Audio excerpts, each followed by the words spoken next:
sponsored by Evian? Nah, bro, this is messed up. Cover this on me. Okay. All right, bro. So that was a good session. Thanks for having me, man. Dude, it was fun. Yeah. Yeah. All right. So okay. First of all, my elbow kind of still hurts, like when I smash. Yeah. What do you think is the reason why? Oh, that makes perfect sense. Yeah. That makes perfect sense because when you swing and you smash, you always like solely focus on the arm and like stiffening up this part. Yeah. You're not focused enough on like your lower body and your hip and your rotating of your upper body. Yeah. Yeah, like if you want a hard smash, like there are key muscle groups that you need. Okay. So obviously like the legs, like the calf. Yeah. Calf. The calf, of course, to jump, right? The push and jump. A lot of this comes from the calf. Okay. The hip. Also, like a hip is like I still think is like the number one important for a hard smash. Yeah. I used to know this guy. He used to do gymnastics. His name is Josh Hurlburt-Yu. He's a big guy. He used to do gymnastics, right? You know, like gymnasts, they have really good hip rotation when they're jumping all over the place and stuff. Okay. And this guy hits so hard, like hardest smash I've ever seen in Toronto for sure. I think he's like around like 20 years older than me. So back when I was like 10 years old, I was seeing this guy smash. Mm-hmm. So that hits so hard, and then I remember hearing like someone tell me that he was actually trying to break the Guinness Book of World Records, but he couldn't do it. Back then it was set by like what was it? Tan Boon Hyung? No, but way before. This is like 20 years ago.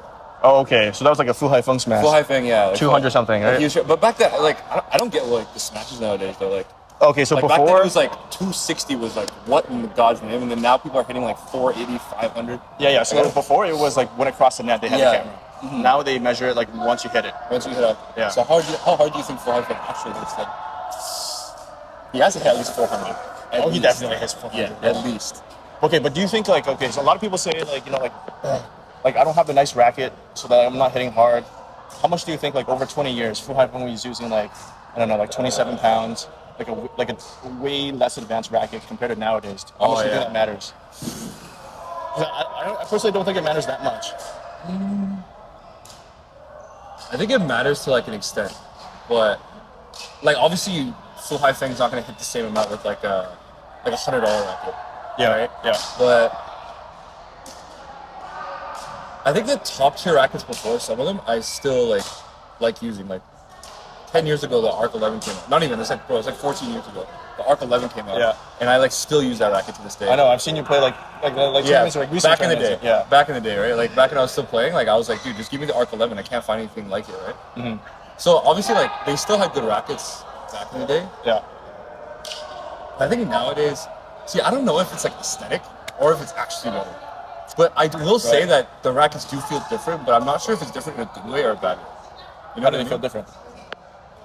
I just feel like a bit more solid. I think the rackets do feel a bit more solid, and I don't know if they're using like new material, but something about it just feels weird. You like the old rackets more? I do like the old rackets more, but like I think they're using. I'm assuming they're using like different material. So okay, what's your GOAT racket? GOAT racket? Yeah. Oh, Arc 11. Really? Arc 11. Arc Saber 11. Hands down. What about it is because actually I can't really use. Like I personally don't feel like rackets matter that much. Like I can play with any racket. Really? Like it doesn't matter. No. For me, it matters so much, man. Really? Like you see me like smashing, right? Yeah. Dude, if you give me a different racket, I won't be able to hit the same. No way. Yeah, seriously. Give me a different racket, and the smash will not be as hard. I'm serious. It's just because you're more comfortable with the timing. Yes, it's the timing. Okay. I'm like, but once you get used to it, it's the same thing, right? Yeah, but it takes me a long time to get used to a racket. Like, I'm used to like a certain feel in a racket. Yeah. And if I like switch off, I will literally like shank smash it. Like I don't get it. Because like a racket, like for example, right? Like a racket that I struggle to use is something that's like head heavy, but not that stiff of a racket. You can't use that. It's hard for me because like the timing is completely off for me. Because like I would say like I swing pretty hard. Yeah. So then like the whip, it's like if the racket has way too much whip, because it's head heavy, then I can't time it. But if like say if the racket is more stiff, but then it's like medium weight to head heavy, like that area, then that's like perfect because then there's not as much whip. Like I don't need the whip. So I feel like some people they feel like they can't hit as hard, so they need a bit more whip in the racket to hit hard, right? Mm-hmm. And they need to find that time themselves. Okay. What's your perfect racket? Like in terms of specs? Specs? Like like string, what you want head heavy, like how heavy you want it. Okay, so I like something with like a round head. I don't like the slim head ones. Okay. So a round head. What's the difference between a round head and a slim head? Dude, performance-wise. I just feel like, you know, like the Voltric Z Force 2? Remember that racket? Remember it was like black, and then like the printing was small head. Yeah, the printing was like blue. Yeah. Like that racket. Yeah, I had two of those. So many people like that racket, right? Yeah. But I cannot play with that racket to save my life. I can't. Okay. I just keep shanking everything. I don't know. It's like the feeling of it is so strange to me. Like I cannot play with that racket. I remember the one time I was playing nationals with Neil, and this was back in like the Winnipeg Nationals, the Canadian Nationals. Oh fuck! I played that one. You played that one? Yeah. What year was that? 2015. 2015. Yeah, that one. Yeah. So I remember I broke all my strings, right? Yeah. And then he just gave me his racket. It was a Voltric Z Force 2, right? Yeah. I'll never forget, like, first rally, like, serve, receive, shank, right? They serve, I receive, shank. Yeah. We're playing a rally, I'm starting to get the feel, they smash, shank. And I'm like, what is going on? Like, I couldn't get the timing. It's like, I think because it was, like, so stiff, but the head was like, is it like a head light racket? It's like extremely head heavy. Yeah. Oh, head heavy. Yeah, super head heavy. Oh, it's not head light. No. So it was okay, yeah. So extremely head heavy, but it was like, it was stiff, right? It's very stiff, like super stiff, super head heavy. Yeah. So it felt so, like I couldn't get the timing down. Okay. Yeah. So you want a round head? Okay, yeah. So round head, and then I would say like medium. Medium stiffness? No. Like medium to like heavy. Okay. Head heavy type of racket. So like a slight head heavy is okay, but like medium to slight head heavy. Okay. Leaning more towards the medium. Okay. And then the racket just to be like a solid stiff. Like it doesn't have to be very stiff, and it's not like medium. It's in the middle. So I like a more like a middle racket for both ends. Like I don't like anything that's like too like lopsided. If that makes any sense. Okay. Yeah. What about overall weight and just like like 3U, 4U? Oh, so depending on the racket, because for the Arc 11, I can't use a 4U. Okay. But most rackets that I use are 4U. Like that one you're using, is that for you? That's a 4U. Okay. That's a bit more head heavy. Yeah, so that's a bit more head heavy, and I need it to be lighter, because I was playing like a lot of doubles, right? Yeah. Bro, that racket. So that's the 99D Pro, right? 88D Pro, but yeah. Oh yeah, sorry, 88D Pro. Yeah. Dude, that racket in 3U is a damn sledgehammer. Yeah. It is a sledgehammer. So there's one guy, Vincent Chu of the US. Yeah. He uses that racket, right? For doubles. And I tell him to this day, I'm like, I don't know how you use this racket, bro. It's a legit sledgehammer. Like you need to like use your whole arm to swing that thing. Yeah. It's crazy. Damn. Okay, so string tension then. Well, nowadays I string my racket at like 22, 23 if I'm playing. The one you're using is like 30 something, eh? No, that's not 30. Okay. That's probably like. That felt pretty tight. Well, okay, to be fair, I strung that at like, I think that's at like 27, but I haven't used that racket in 5 months. It's just been sitting in my back, so I'm assuming that's the around Victor like, racket. Or your Giannis. Whatever. Yeah, like both of them. Okay. So like that one, like the one that you use is probably higher. Yeah. Like a little bit higher. Okay. Because I was really trying to test it out, but then the Giannis racket, that one's like, I think around like 23, 24. Okay, so it wasn't sharp enough, like the smash, right? You could hear it's a bit dull. What about when you're playing, like if you're competing? When I was competing, like I think I would go 31 on the horizontal, and then the vertical is 29. Okay. Pretty basic. Okay. But that's not bad. Ideal string though, I think this is very interesting. I think I'm like one of the only players that like use different strings depending on like who I play. Oh, really? Yeah. I would use different strings. So like, I realized. Okay, I've never heard this before. Yeah. So but back in the day, I had like 8 rackets, right? Okay. Of the same racket. Okay. And then I would string 4 with 80, and then 4 with 80 power. Okay, they're very similar then. Yeah. No, but it's similar, but very different. Okay. So the idea behind that is, like, I was using only 80 for a while, right? Yeah. And then I'll never forget this. I played an Indonesian team, right? Okay. Do you know Rehan? Kusha Jalalana? I don't know how to say his name. No. So and Lisa. So they made like semis of All England in, I don't want to get my facts wrong. I think in 2022, they made semis and they lost to like Deng Siwei, Huang Yanchang, right? Yeah. So I played them in the quarterfinals of the Orleans Masters. Yeah. And I'll never forget. So usually when I'm playing, if I get a half court lift, the rally's done. Yeah. Right? Usually. Yeah. But with these guys, if I got like a 1/4 lift, the rally wasn't done. Because they're just good at defense. Because their defense was just unreal. Like if you watch them play Zheng Sui with Huang Yachong, even against them, dude, like Huang Yachong's like hitting it so hard from the front. Zheng Sui's like half court bombing it, and they're just like defending it. Right? Then that made me realize I'm like, yo, I need some more power. Shit. Okay. I need more power. I don't have enough. So so then I started thinking like, okay, let's try 80 power, right? Yeah. So the thing about 80 is 80 has like a very crisp feeling. Okay.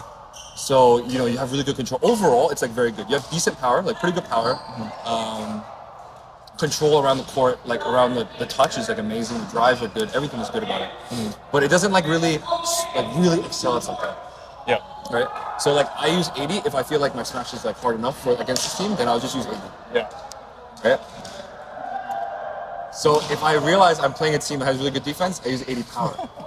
Do you feel the difference? Oh, bro, dude, when you use 80 power, if it like 30 tension, like 30-pound tension, when it touches your racket, it just like bounces off. Like super far. Whereas 80, you can it bounces and it just kind of like coasts a little bit, and you have to add a little bit more into it. You understand? So with 80 power, you have less control, but the power, it's like the pop is just like insane. So if you ever lose a match, would you ever be like, fuck, I wasn't using the right racket? No, I wouldn't. I would never blame the string. Okay, you never blame the equipment, but you know it for you, like maybe even like psychologically, it has a lot of an impact. It's not psychologically, it's genuine difference.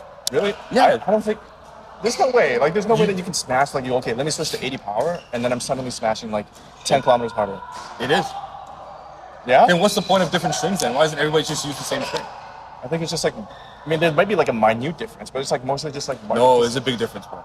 But you're like, okay, so like BG80 came out in 2006. Yeah.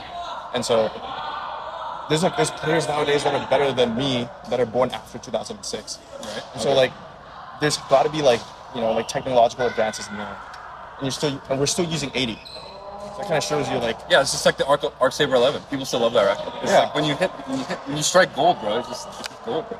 Okay. I will say though, okay, all honesty, like I genuinely believe there's a difference between string. Like there's one time I used the Aerobite. Yeah. And that string is like really good for control. So when it like hits your racket, there's like barely any pop to it. Okay. So when it does hit the strings, you can use your arm and like fully control it. Okay. You understand? Yeah. Whereas like 80 power, as soon as it taps your string, it just like pops off right away. You know, there's like a little bit more like it stays on the strings a bit longer. Yeah, so yes, exactly. So like a lot of like you see like Momota, he's like insane control, right? He loves to use the Aerobite, right? Yeah. So yeah, there is a difference, man. Okay, let me investigate over that. You see Momota use 80 power, his game is gonna completely switch, bro. He'll never use the 80 power, never. Okay, so if Momota used like a different racket, different string, he would not be as good as he was back then. I think like over time he would adapt to it. It's not like it's like why make it harder on himself? You know what I mean? Okay. Like if he why would he just continue with like a string or a racket he didn't like, right? Yeah. It's just I think like over time he'll eventually get used to it, but it's like the easier way is just to find something he likes and then just work on that. True. All right, so you played the Olympics in Tokyo. Yeah. I want to know because I was there in Paris. Oh, you went to Paris? Yeah, I was watching there in Paris. Oh shit, that was sick. Yeah, I was hanging out with Yang. Now I was You're hanging out with who? I just had Brian. I stopped watching.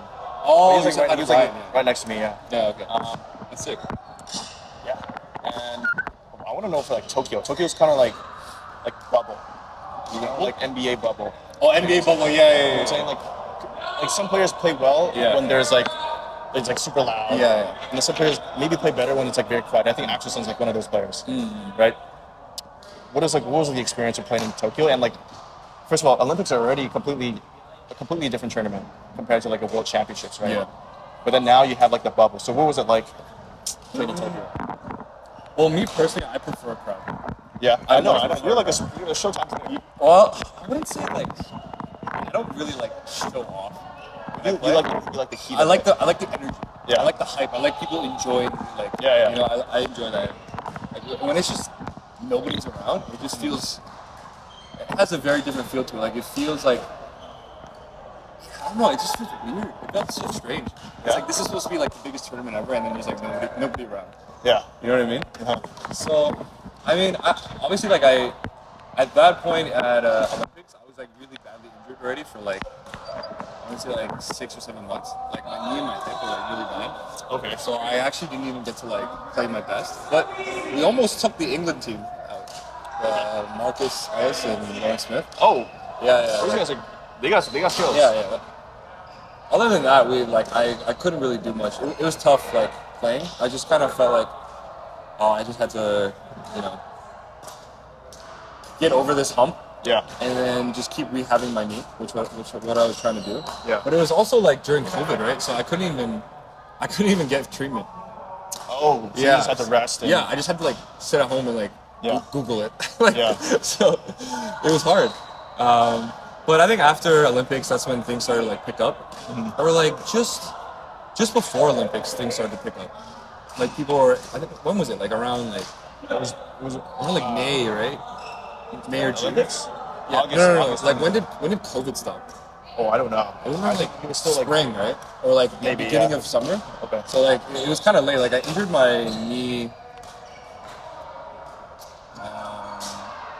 probably around like February of that year. Yeah. And by the time it was Olympics, it would have been like 6 months, right? And then I couldn't really. Yeah, that's true. Yeah. Yeah, I couldn't really get much treatment during COVID, and then when COVID was like stopped for a bit, then I could go in. Yeah. But I couldn't even go in that often. Like they weren't accepting like too many like patients at the time. No one was really accepting like new patients. Yeah. I didn't really have like a physio that I consistently went to at that time. Yeah. So yeah, it was a tough time. And I think COVID kind of took like a negative toll on like my mental health too. Right? I think a lot of people went through that too. Like I was like so depressed. I'm like a social creature, right? Like I'm very extroverted, like to like go out and talk to people. Yeah. I was just stuck at home, just like playing video games and like kind of like working out a little bit. Yeah. And I'm like, what? And dude, there was one time, no joke, I went for a run. Right? No joke. I went for a run and a cop like came out of his car. I remember I was jogging the neighborhood. Yeah. A cop came out of his car and he was just like camping like the street. He was like, hey, and I had to like turn around and like run back home. Because they like weren't allowing people to like go for runs and shit. Oh shit, eh? Okay. It was so ridiculous back in the day. I was like, what is going on? So I just had to stay at home. I didn't want to get caught and like get fined or some shit. I don't even know. Yeah. So you injured your knee. Yeah. And then you couldn't train. You couldn't do shit anyway. Yeah. And so you were playing the Olympics kind of like not at your fullest. No. What percentage would you say? What percentage would you say? Dude, probably like 40. 40. Yes. 40. Damn. Yeah, it was bad. And I got really overweight during that time too. Because it was like I couldn't move. Yeah. I was trying to work out, but like my upper body got like huge, and then like my left leg was alright, but my right leg, I couldn't even like, you go take a shit and you like stand up. I couldn't even like do that with my right knee. I had to like push off my left, and I had to like extend. Oh, because of your knee injury. Yeah, I had to like go up like this. That's how bad my knee was. Okay, we're gonna have to cut that part out. But anyways, what do you think the conditions are like in Tokyo? Like are the shuttles slow? Like in Tokyo, yeah, it was relatively slow. Okay. So how slow are we talking? Like, because you're playing in a big hall. I've never played in like an arena hall before, right? Really? So I don't know. Oh, I love the slow venues. But it's harder for you to smash. Yeah, but I love it because to win a point, it requires like a lot more skill. Okay. Because this is just my opinion. Yeah. If you play in like with fast birds in a small venue, then it just becomes like a smash battle. Yeah. And like just like a tap fest. You just gotta tap it back over. And it's hard to like when it's coming so fast, it's hard to like do anything. You just kind of have to like react, right? Yeah. But when you play in like slow venues, it gives you more time to like think, and you require even more power to smash through someone. Yeah. So you can't just like, even though me personally, one of my favorite things to do is just like smash through people, right? Yeah, I love that. But yeah, it just feels so good, right? Overpowering people. So the thing about like slow venues and slow birds is that you can't do that anymore. Yeah. You actually have to like smash and like think about the spots and really set up your shots to kill. So then when you actually bomb it through someone, it feels even better. Because if it's like a fast bird, bro, and they just like lift it full court and I'm bombing it through them, I'm like, come on. This is just like, there's no thinking involved. Yeah, it's just like net, lift, bomb. So are you more of like a strategic doubles player then? For sure, yeah. Okay. I definitely do think a lot about the game. And even now that I'm out of the game. Yeah. Sometimes here and there I'll like watch games and I'll think about how could this player like get better? How could this player like train to get better? How could this player like play to like what kind of tactics? For your students.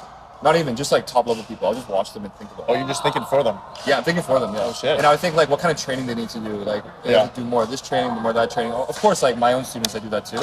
Yeah. But if I'm ever like bored, because I did play at the top level, and I did get a lot of like experience, just like sitting in like the player section of like with like top players or like top coaches. Yeah. And I would just like sit next to like literally just like random ass people and be like, yo, what do you think about this game?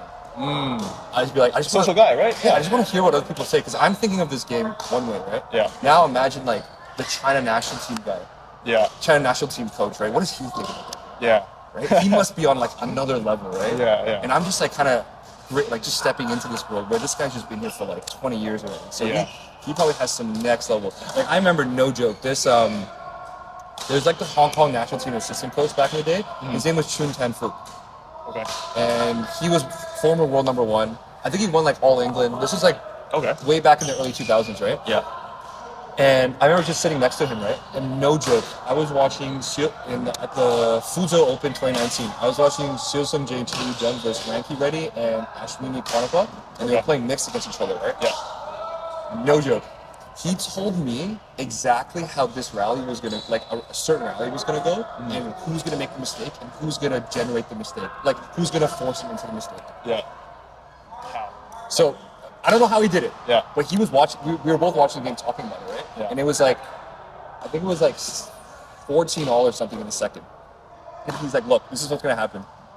Seo Sung-jae is gonna like get too relaxed in this rally, and then he's gonna make a jumping like mistake from his forehand into the net like that, right? While the rally's going. Yeah. He just knew it, right? And then the rally's going. He jumps. No joke. He got too relaxed. You know how like you usually jump, hit, and then land, right? Yeah. He jumped, landed, mistimed it, blocked it into the middle of the net, and he's like, "Look, see, told you." And I was just like, "How the like these guys are looking at like how the players are reacting." Yeah, like just in the middle of the rally, he just knows like how the rally's gonna turn out depending on like their like how their body is and how they're playing. But I was like, that's some next level like shit, bro. Dude. I was like, this guy's on a whole nother level because he was like former world number 1, so he just knows this stuff, right? Yeah. I was like, bro, and I just like kept talking to him. Yeah. Like throughout the just learning his brain and shit. Okay, let's go for some rapid fire questions. Okay, sure. All right. Most underrated double skill, or most valuable double skill to have. Most valuable. Net roll off receive. Okay. I mean more so like what kind of bag? Like, you know, like this guy has a deep bag in terms of like drive, smash, defense. Oh. Yeah. Front court skill. Like front court skill? Yeah, like if you could net roll off receive, bro. Like how realistic is that? Bro, so realistic. You know what I tell my students? I tell them, net roll isn't the end of the rally. It's the beginning. Come on, man. I'm serious. Because when you play top level, people net roll, they just brush and it's like the rally just continues. They net roll again, brush again. So do you think you can practice net rolling? You are supposed to practice it. It's like every like you go to Indonesia, bro, everyone's just like blindfolded net rolling, like it's just crazy. Okay, so like you and Brian, when you're doing nets, always you're net practicing. rolling. You're practicing for a net roll. Every top player does it. How far can you guarantee like a net roll at your top? Okay, let's say like Shiuchi. How can you? Is he 50% net roll? If you like if you just throw a bird to him. Yeah. If you throw a bird to him, I guarantee he can net roll 8 out of 10 minimum. 8 out of 10 minimum. Net roll and go over. Yes, man. I don't count the net rolls that go. Because then once you go, you can't really control it after it touches the net. Bro, they can control it. I'll tell you this, right? Oh my! I'll tell you this. You know Brian, right? Yeah, yeah. Back I used to train with him. It was like me, Brian, and Peter Briggs. This guy from the English national team, right? We used to do a control drill. It's front 2 corners. Me and Peter are standing in the front 2 corners, right? Yeah. He hits the whole court, hits all the shots to the front, right? Yeah. To beat him at the net, you have to net roll a minimum of 3 times in a row. Who, Peter Briggs or Brian? No, if you net Brian's covering the full court, right? Yeah. You have to net roll him 3 times in a row for him to make a mistake. If you net roll one, he'll just come and net roll back, and then you have to net roll back, and then net roll back, and then usually at that point, Brian won't go for the third one. He'll cross net. This is back in 2019. I don't know about now, but back then. But he must be better now. He's got to be better. So now. probably like 10 in a row, bro. I don't know. I'm telling you, bro. I used to train with this guy. 3 net rolls doesn't even matter. He'll just cross net perfect over the net, and he'll just keep it. And then we'd have to lift and just like, yo, forget this, man. This is crazy. Guarantee you, bro. Everyone practices net roll, bro. Everyone. I don't know, man. It's like maybe I'm not there yet, but like, how do you even?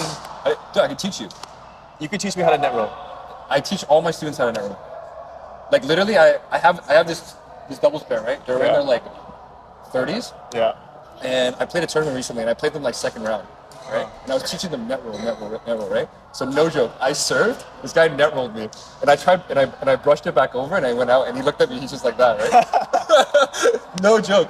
Oh my god. Okay. It's net roll, man. I'm gonna have to do some research on that one. But like to be fair, in singles, you're not practicing net roll. It's only in doubles. Okay. Okay. But if you are playing a rally and it comes close to the net, yeah, everybody just practice net roll. It's very common. Okay. All right. Hardest smasher In the world, that you've seen? all time, Yeah. probably Ranky Ready. I played Ranky Ready. Okay. Yeah, dude, it's insane. So like, imagine. So usually when you watch people hit, right? Yeah. You can kind of like, when you see a smash, you see the bird like hit someone's like strings, right? Mm-hmm. And then maybe the second time you see it like traveling over, right? Mm-hmm. So when he smashed, no joke, it was like a slideshow. So first slide was him hitting it. Yeah. Second slide, the bird was here. I didn't see it travel. Didn't say, bro. I'm getting goosebumps thinking about it. Bro.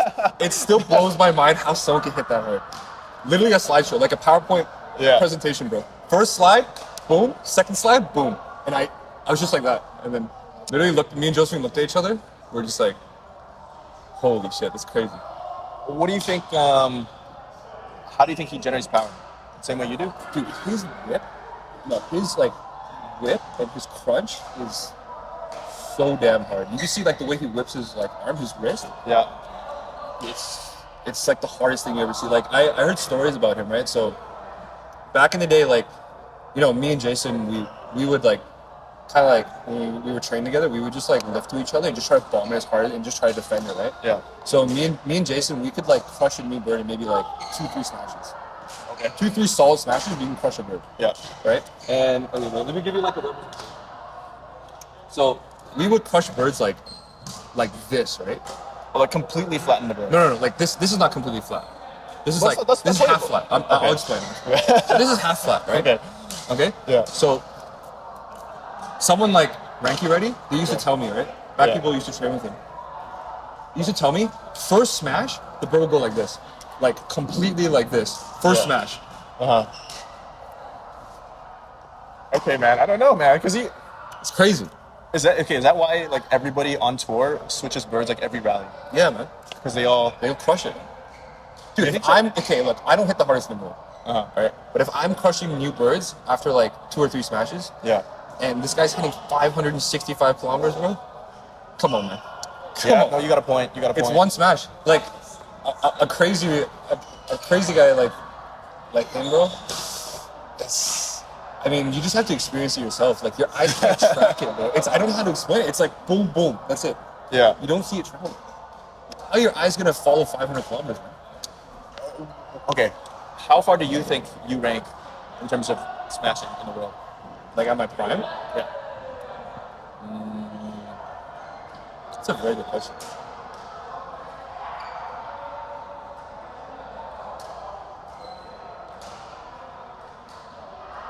No, I don't think as much as I do hit hard, I do hit hard, like a more above average. Mm-hmm. But I think at the world tour level, I'm probably so say there's I don't know how many players there are, 100 players. Say there's 100 players, right? Yeah.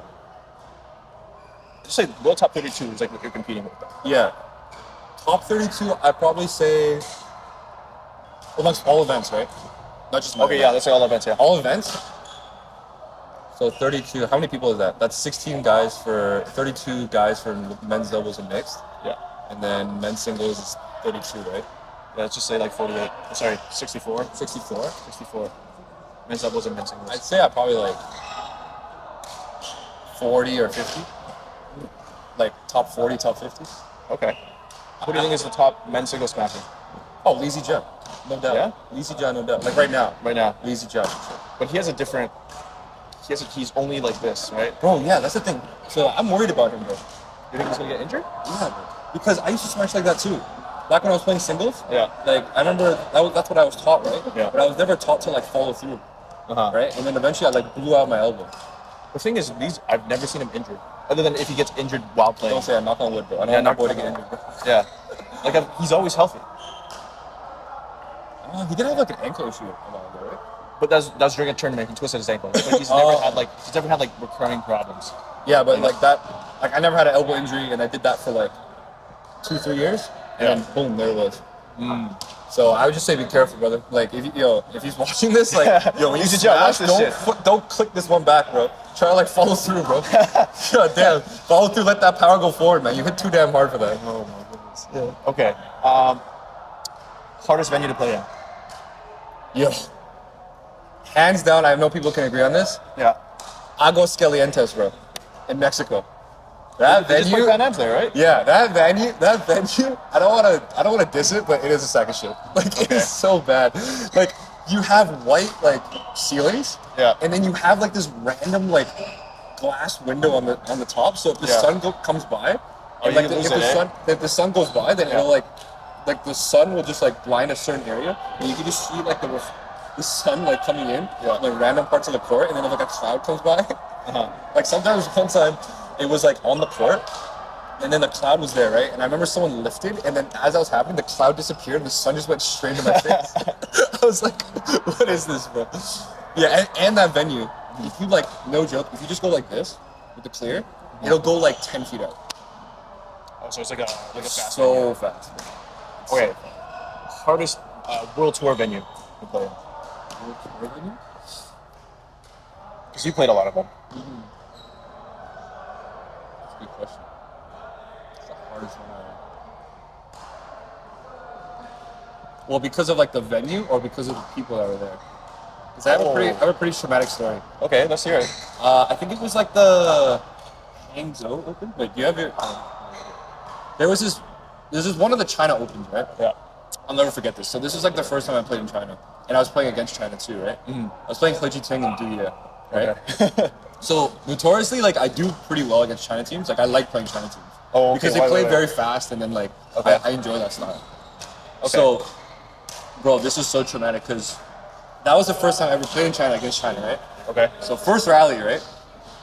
We're playing. They win the first rally. It's fucking fireworks and like everyone's like going crazy, right? Yeah. They win the second point, same thing. Like people are yelling, screaming, like "Jayo," like all this stuff, right? Third point, I win it. Like, silence, like not a single thing. Like you could hear like a needle hit the ground, bro. Like mosquito goes by, you could hear it, right? And then that just like psyched me out, bro. Like it was tough for you to. Bro, I couldn't mentally recover from it. I was like, whoa, like I never had that feeling. Like where like nobody the gives a shit. whole arena is like on against me. And I didn't know how to deal with it. And then the whole time I just like couldn't play. Like I like completely zoned out. And I could never get back into the game. And I lost like 12 and 10. Like it was just so bad. So yeah, that was pretty traumatic. I remember going back to the room and just like laying in bed, like staring at the ceiling. And I remember Josephine comes back in the room and she's just like, "Hey, you're alright, man?" Like, I was just like, "Yeah." I was like, "That's just like," that was such a traumatic feeling. Like I never felt like that level of like that lopsided. Yeah. Like a lot. I think like majority of the time when I play, I'm used to people like cheering for the enemy. You're used to being the underdog. I'm used to being the underdog. Okay. But that was the first time it was like so lopsided that I just didn't know how to deal with it. Yeah, it was hard, bro. But it definitely taught me how to deal with it. So it was a good experience. Yeah. Okay. Who's your favorite best friend on the tour? Best friend on the tour? Yeah. Who are you closest outside of Canada?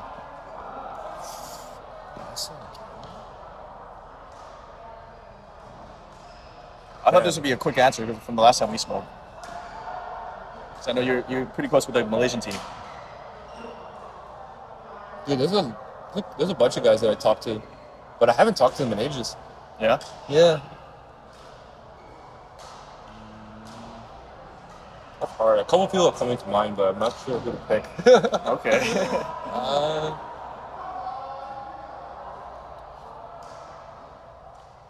You can pick multiple people. Well, I think like I really enjoyed. I stayed in England for like a month because of COVID, like when COVID first started, like during the Olympian stuff. Yeah. And I stayed at like the English national team. Like there was like a couple players there. They have like a house together. Yeah. I stayed with like Zach Russ, Tom Wolfenden, and Callum Hemming. Okay. Like, I stayed with these guys, like these three guys. And you know Ben Lane and Sean Mendy? I do, yeah. Yeah, like I got to hang out with like those guys for like a month straight. Okay. So I think out of like all the people on tour, I probably got closest with them. Oh. Because like I was like living with them, and then like I got to meet like their friends. Yeah. So I really felt like really close with them. Yeah. And, like if you just see them all the time, living with them, like you're gonna. Yeah, you're gonna get close. Yeah, I know. It's like sometimes I would just like because I was sleeping on the couch, right? And yeah, so it kind of felt like we were home, like we were really close because I was sleeping on the couch, but like if I overslept, bro, they would like slap my ass, like yo, Ty, like wakey, like like you know, like just it was nice because I'm kind of used to like living like alone most of the time, or just me and my mom, Okay. or like me and my girlfriend. So there's not really much people around. Yeah. So it was nice to like I felt like I really got close to them because something I never really like had. Yeah. Like some homies around living with them, you know. Okay. So yeah, probably those guys. Okay, last two questions here. Oh, is there already two? Oh, Questions here, yeah. Wildest story from playing on tour. I knew you told me that. Okay, I will tell you a wild story, but Okay. this is also kind of traumatic too. Okay. So do you remember the Kento Momoda car accident? Yeah. So basically, it was Malaysia Masters, 2020, and then the next term was Indonesia Masters, right? Okay. So I was supposed to be On that car ride in the front seat of that car. Yeah, deadass. Wait, was it just Momoda and the driver? No. I think it was a couple of the other Japanese national team people, or like the coach or something. I can't remember who. Okay. But yeah, you can pull up the article. But I'll tell you why I wasn't on it. So basically, I was flying from Malaysia to Indonesia, which was like, I think I was on the same flight as the Japanese team too, right? Okay. So my flight was at 9 a.m., right? And they told me that there's a shuttle that comes every hour from the tournament hotel, which we were all staying at, to the airport. And the airport was probably like no more than 45 minutes to get there, right? So they wanted to get me on the 3 a.m. to get there by like 4 and then wait there for my 9 o'clock flight, right? And I thought, okay, this is ridiculous. Like, I'm not gonna get there like 4 hours, like 5 hours early, just sit around and do nothing, right? Yeah. So I thought like, okay, I'm just gonna like take my time and I'll just get on the next one. Yeah. Right? So I'm like taking my sweet time, right? And I'm just like, okay, I get down and it's like 3:15, 3:20, thinking like, oh, they probably just left, like the shuttle just left. Yeah. And I'll just take the 4 o'clock one. And I'll still get there like, bro, like, get there at like 5, still 4 hours early, right? So I'm coming down the elevator and I'm going, and then the volunteer or someone I was working was like, oh, Josh, like, we were waiting for you and all this stuff. I'm like, like I gotta go take the shuttle, right? I just wanted to like take the next one, right? So I get on the shuttle. So I get on the 3 o'clock one. Yeah. My driver, perfectly fine. Get to the airport just fine. Yeah. The 4 o'clock one, midway through, is the one that Momoda got on, and he's the one that crashed. Yeah. And you were in the front seat. And I usually sit in the front seat because I'm like a big dude. Yeah. And I get car sick very easily. Okay. So I always like to sit in the front. If I can, I would sit in the front. Okay. So I would have sat in the front. And did you see you can pull up an image in this video, but you see the way the car was, bro? The driver died, bro. The driver died, but you see the impact, bro? No. It's like the back of the. So say like this is like the back of the truck, right? Yeah. The car is like just submerged like in like this. Oh, hit a truck. Yeah, a truck. So it's like this. Yeah. So it's like the truck is like split in half. Yeah. Damn. Rest in peace to the driver, though. Yeah. But that would have been me, that's brother. heavy, bro. That would have been me, and I just thought about it because I remember I was in Indonesia looking at it, and I was just like, I was looking at the time, right? And it said around like 5 o'clock, like 4:35, right? Yeah. I was like, wait, that's the 4 o'clock shuttle that I would have got on. And I was like shaking. I was like, holy shit! Wow. Thank God they waited for me, you know, or else I wouldn't be here, brother. Damn. Yeah. Damn. All right, last question, bro. Yeah. I heard you and Jason are about to run it for LA. What? Is that not true? What? Is that not true? Says who, bro? Your dad. Oh God. I've never talked to your dad. I don't know what your dad looks like, but I just heard through the grapevine. Wait, what? You just said you heard it from my dad, though. No. I heard it from Victor. Victor who? Victor Huang. Who's Victor Huang? Oh, I guess he knows your dad. But he's one of my buddies from, he goes to UT. Victor? Yeah. No, my dad. He said he was talking to your dad. He said you and Jason are going to run it for Paris. I mean, sorry, for LA. What? Are you trying to keep a secret, or? No, deadass. Like, okay, I'll say this. Me and Jason's #1 fan as a team is my dad.